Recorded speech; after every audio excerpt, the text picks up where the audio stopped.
Wer reitet so spät im Sommerwind? Das ist Ernst August, der Prinz, der spinnt.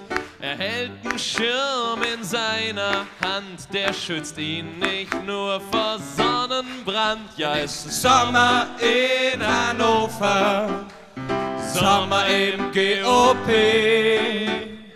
Runter mit dem Pullover, zeig dein Dekolleté. MC 44 Grad. Hey, hey, ho, ha, hey, hey, nicht schlecht, oder? Hey, hey, ha, Hannover ist hip und Hannover ist hop. Nicht nur in Sachen Keks sind wir absolut top. Diese Stadt hat wirklich außerordentlich viel zu bieten. Und im Vergleich zu München haben wir annehmbare Mieten. Dass die anderen nur reden, die reden sowieso zu viel. Gerade im Gegensatz zu Kiel hat Hannover viel Stil. Grönemeyer singt, dass er aus Bochum kommt. Hey, frag dich mal, warum er jetzt in London wohnt.